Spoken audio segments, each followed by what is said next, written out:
Hello, I'm John Molesky, and this is Wilson Center Now, a production of the Woodrow Wilson International Center for Scholars.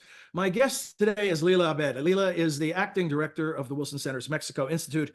She just returned from Mexico City, where she served as an international electoral observer during what turned out to be quite the historic election in Mexico. They elected their first female president, Claudia Sheinbaum, also their first Jewish president, and one and the same. Welcome, Lila. How are your travels? Glad to see you back in DC. Thank you, John. No, it's been an incredibly interesting and historic electoral cycle for Mexico. I mean, you just mentioned it.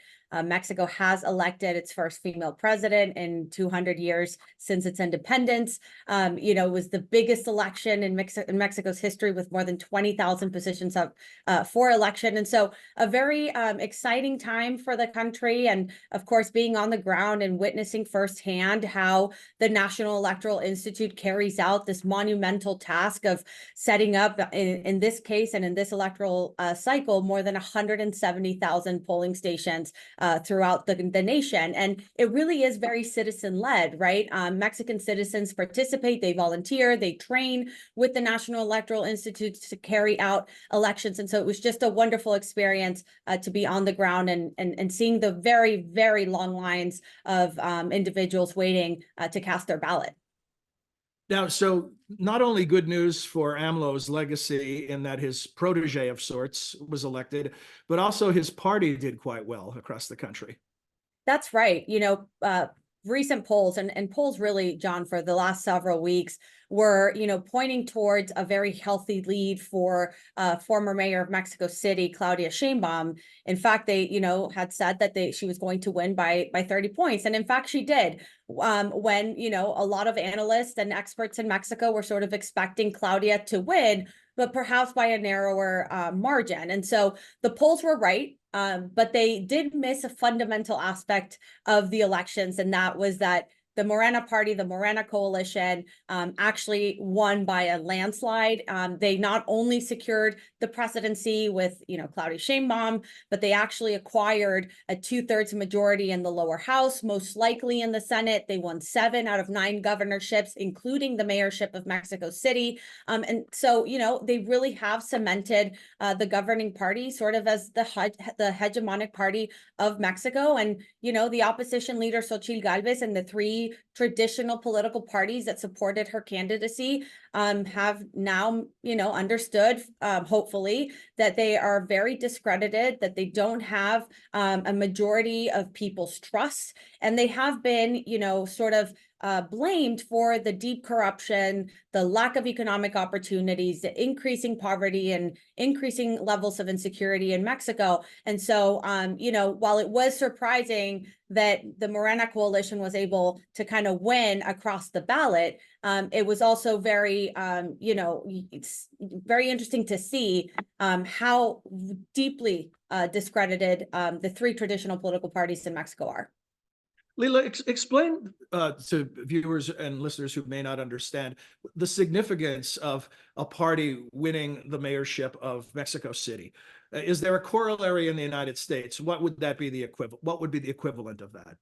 Yeah, so the mayorship of Mexico City, actually before it was the federal district, so sort of what Washington, D.C. kind of, how it serves in terms of the government, the federal government in the United States and vis-a-vis other states. It actually didn't have sort of the view of a governorship until very recently. And that's true, right? The mayorship of Mexico City has always been a key position, perhaps the most important of all governorships, because so many of the former mayors have been either presidential candidates or actually become presidents themselves, right? So, for example, Andrés Manuel López Obrador was actually mayor of Mexico City. Claudia Sheinbaum was mayor of Mexico City, now president-elect. And the history shows that, leaders that are the head of department or head of government of Mexico City hold a lot of political power, a lot of visibility nationwide. And I guess the equivalent here, I don't know, because Washington is not the right sort of comparison, but I would say that it's one of those like key states, perhaps a swing state, right, in the United States that really marks the difference or holds a lot of political power in terms of an electoral cycle, and also in terms of, positioning key candidates to the presidency and to other really important roles in Mexico's government. And so the fact that Claudia Sheinbaum, who left the mayorship of Mexico City to run for president, now has now her candidate of preference, the Morena candidate, won the mayorship, is sort of a continuation in and of itself of the Morena-led, government in the capital of the country. And if we go even deeper, right, Mexico City is comprised of 16, they're called like delegations, but they're sort of like big districts. They won the majority of them. I mean, they have, more than 10 of the 16. And so they also will have power in the local legislature. So extremely important. It's going to be very difficult for those mayors of these districts in Mexico City to actually be able to do a lot if they're part of the opposition party. And this holds true for other governorships around the country. I'm going to continue to say AMLO because I can't say Andres Manuel Lopez Obrador as quickly or as elegantly as you can. So I'm going to go with his nickname, AMLO. Could you explain his popularity? If you read analysis of his time in office, a lot of it in the first paragraph or two says many unkept promises, and yet his popularity has remained so high, and it created this tidal wave in many ways that swept Sheinbaum into office. Why does he continue to be so popular? So AMLO has actually run for president 3 times, and he won on the 3rd try, right? So he's essentially been campaigning for the last 20 years.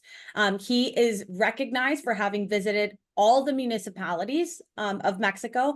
He truly understands what Mexican citizens need, what their primary concerns are, and he's used that to his benefit, right? He is a communication genius. He knows how to talk in a very simple way to his electoral base. He offers very simple solutions to highly complex problems. For example, when he came into office, he said that corruption would be gone.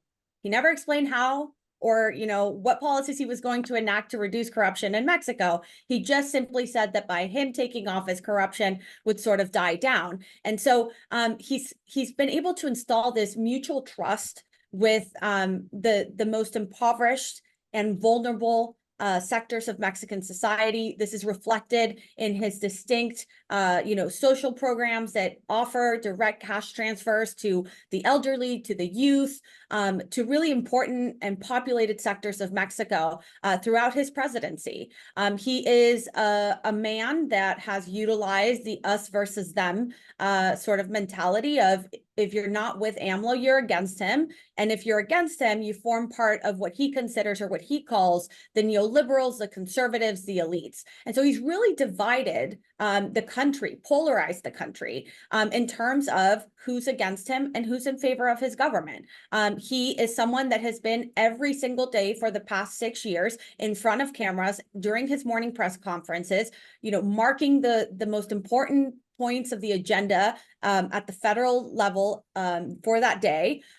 You really don't see sort of his cabinet members at the forefront of policymaking, but even in the media. So he really has concentrated so much power in the presidency, so much power in the executive branch.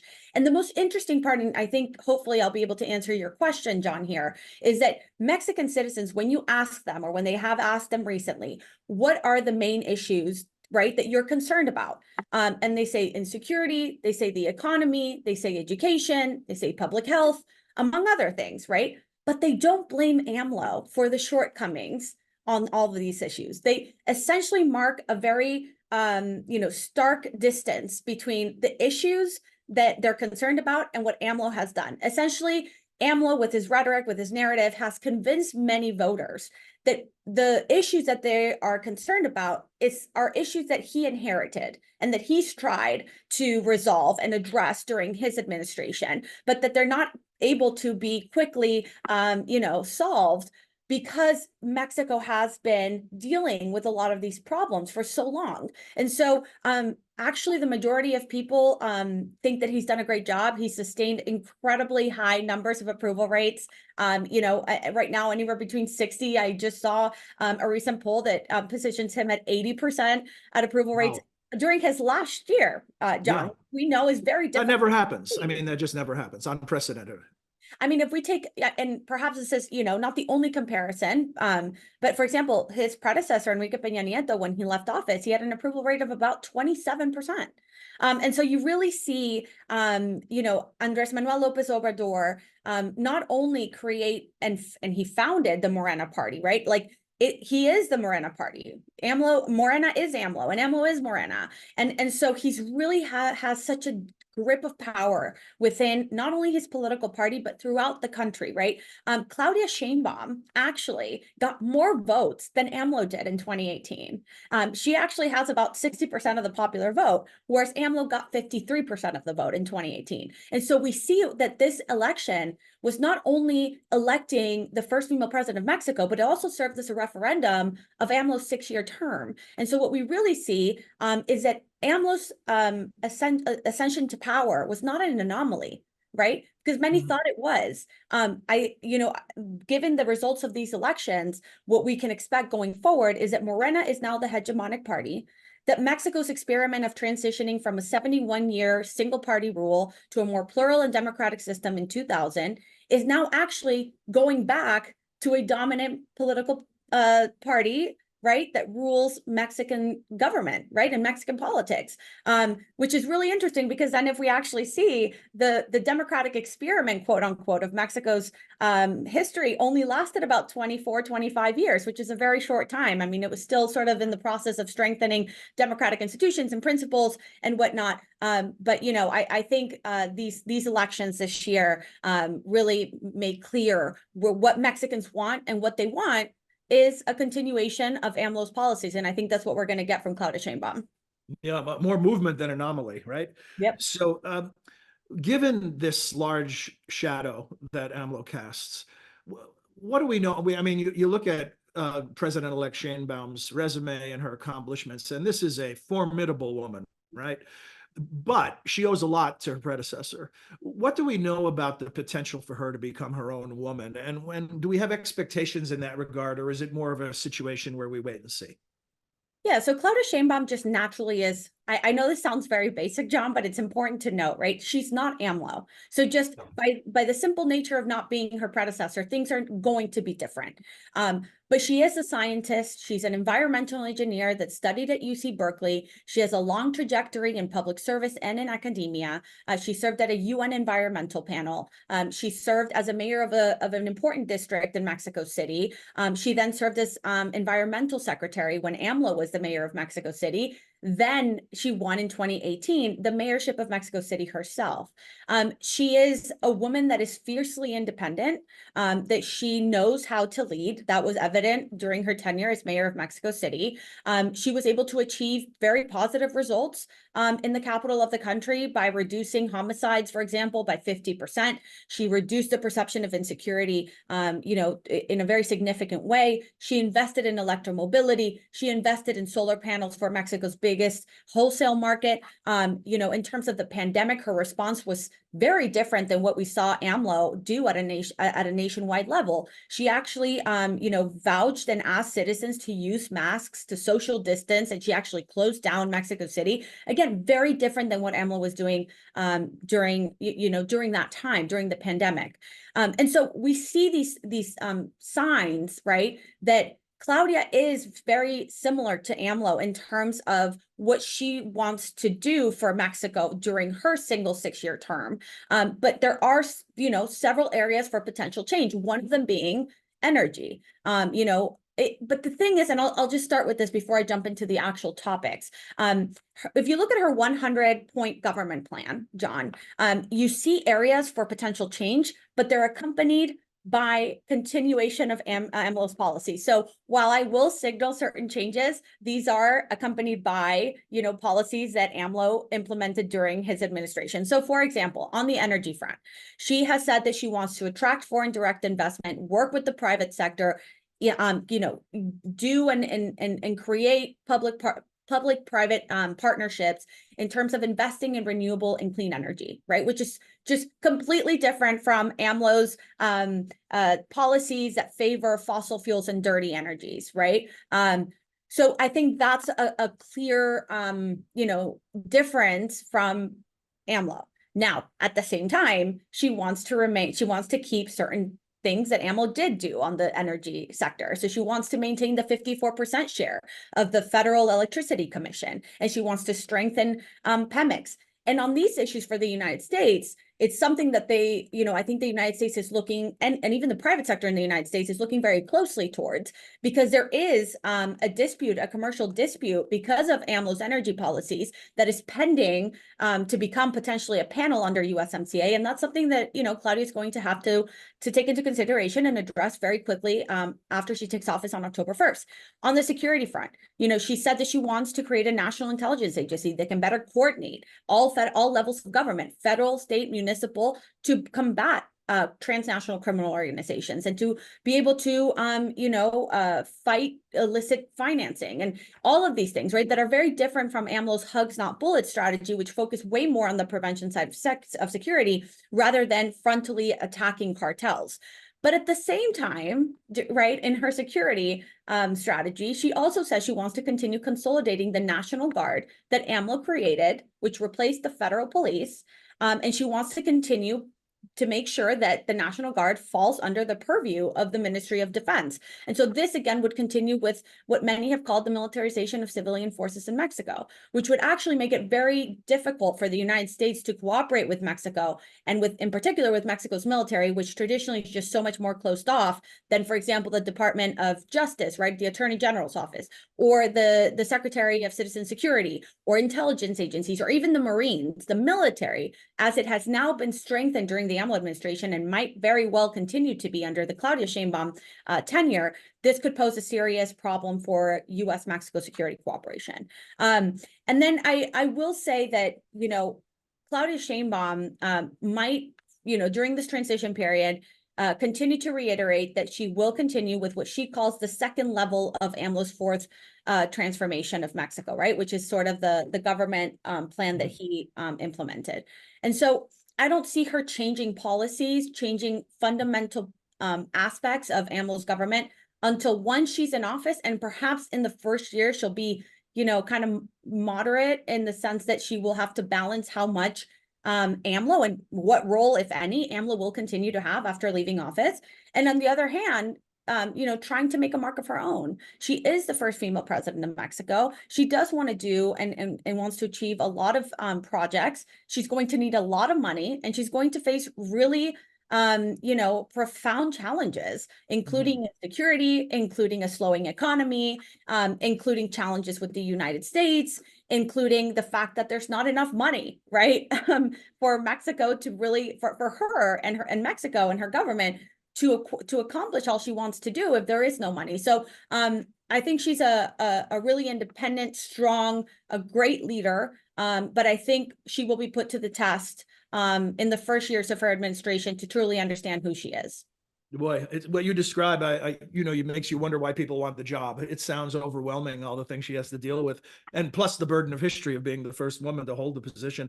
I want to ask you about, you just brought up something I'd never thought about this before, but it's fascinating. When you look at populist movements around the world, often they are associated with sort of being anti-science. Yet here's a populist movement in Mexico where the standard bearer is now a scientist and has shown just the opposite, that she's engaged in science. Do you see this as almost a new hybrid life form in current politics globally? I mean, who knows, right, John? I mean, I think sort of the big question mark and mystery surrounding Claudia Sheinbaum is what aspect of her personality is going to be more dominant. If it's going to be the scientific, environmental engineer, academic side, or is the deeply ideological leftist political side of her going to take over more? Or is she going to have a really nice balance, right? She's much more practical. She's much more systematic. She's much more orderly and logical than I think AMLO has ever been. AMLO, even though he says he's from the left, he really has kind of ebbed and flowed from the right to the left, depending on, what makes his government look better, or what his government to fit his policies, right? Whereas Claudia Sheinbaum is deeply ideological. She was part of the student movements in Mexico. She comes from parents that were very politically involved. She's always been a fighter for leftist causes. And so in that sense, she is much more disciplined ideologically than AMLO has ever been. And so I think we can expect a much more structured government, a little less populist, just for the simple fact that she's not as charismatic as AMLO. She doesn't have this 20 years of campaigning and this experience that AMLO has of really understanding Mexico more than perhaps any other politician in the country. And so she's just more structured, right? And so I think that might be good for Mexico. But again, I wouldn't push aside completely the fact that she is also very ideological. And so those are a true believer. Exactly. And I think that those are going to be sort of the two sides that she's constantly going to have to, decide which one to be more loyal to. And then in the background, we don't know whether AMLO is going to continue, making decisions or advising her or influencing her policies. I mean, history shows in Mexico that once the president takes office, healthy distance from his or her predecessor, and then, they continue on their own path. But AMLO did break the cycle of former presidents. He was the first president to win more than 50% of the popular vote since the 1990s. And so he does have so much more credibility. He does have much more of an approval with Mexican citizens. And so I think that's going to be sort of the scenario that she's going to come into and have to balance on October 1st. You've addressed many of the challenges she'll face: the energy sector, crime and security. We just saw a mayor assassinated hours after Sheinbaum was elected. Migration didn't come up in any detail, but we know that's on the table as well. But what I'm wondering is on the flip side of those overwhelming challenges, they're going to take some time. Where's the low-hanging fruit? Every president comes into office wanting to make a mark as quickly as possible. There's this concept of the first 100 days that we always look at in the United States. Is there low-hanging fruit? Are there opportunities for her to move quickly in some areas? Yeah. So the reason why she will be able to move very quickly is because she has control of Congress. Essentially, she can do anything she likes on really any issue. She will be able to pass constitutional reforms, budgets, legislation unopposed, right? Yes. And so really it's her time to truly place the priorities that she wants to move really quickly on.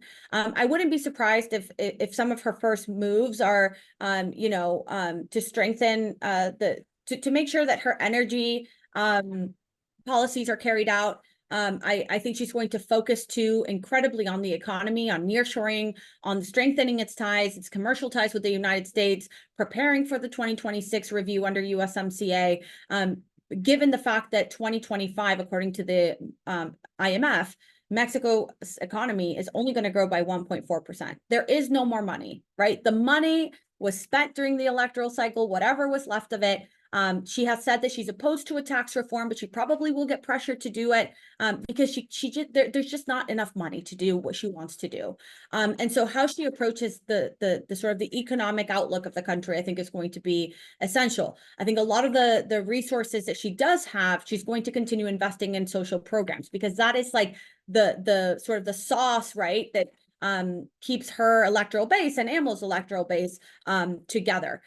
But I think, John, what I'm more concerned about in Mexico is this overwhelming amount of power that she's going to have, and how she's going to use it is going to be really, really significant in terms of understanding how she's going to lead the country.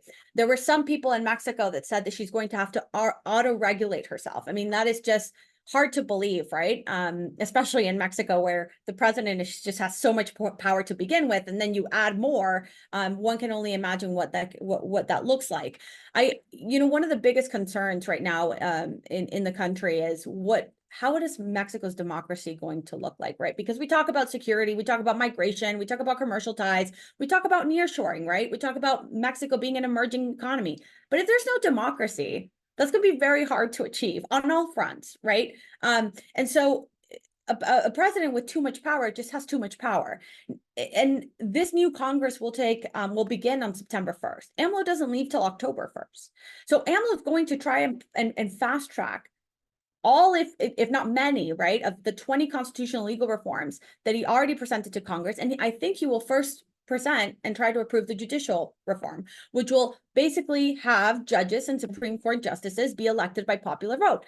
And if we can just, from what the results of these elections were, Morena and its coalition got more than 60% of the popular vote. If these judges go out to popular vote, one could expect that they're going to be closely aligned to Morena. And the judicial branch, and particularly the Supreme Court, has been the one institution, the one branch of government that has stopped AMLO's government from completely taking over, right? It has deemed unconstitutional several of AMLO's, reforms, which has really kept at bay this complete state control of all sectors of Mexican society.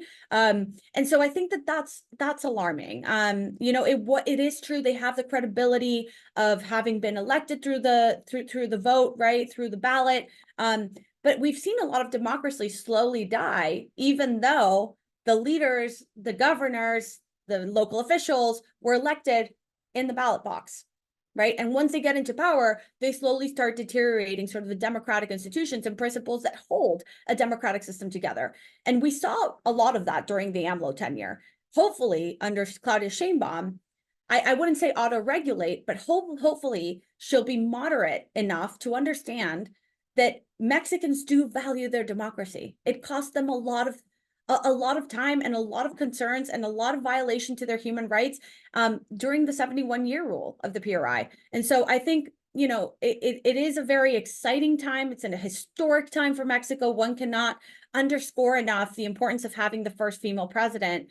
But one can also not ignore the deep challenges of the ones we've already mentioned, but of really monitoring very closely where Mexico's democracy is headed, especially how it relates to the United States. Lila, as you often do, you anticipated what was going to be my final question, which was about the health of democracy in Mexico, and you've covered it even better than I might have anticipated. I think of the old Spider-Man adage, right? With great power, there must also come great responsibility. That's right. That's actually that's what you just described. Summarize. Yes. Yeah. Well, thank you very much, Lila. Fantastic. I know you need to get some sleep. You've been running around, and exciting times, as we were discussing off the air, but it's also tiring. I'm getting used to it. I don't know if that's a good thing or a bad thing, but incredible experience. I'll just end with this. It was an incredible experience really being an international electoral observer, and the Wilson Center, led a really expert group of analysts and staff that were on the ground and just seeing firsthand, right, how Mexico's democracy in terms of organizing elections was just an incredible undertaking. So thank you, John, for inviting me to talk about Mexico. And history was made on June 2nd. Yeah, terrific. Thank you, Lila. Thank you, John. We hope you enjoyed this edition of Wilson Center Now, and that you'll join us again soon. Until then, for all of us at the Center, I'm John Molesky. Thanks for your time and interest.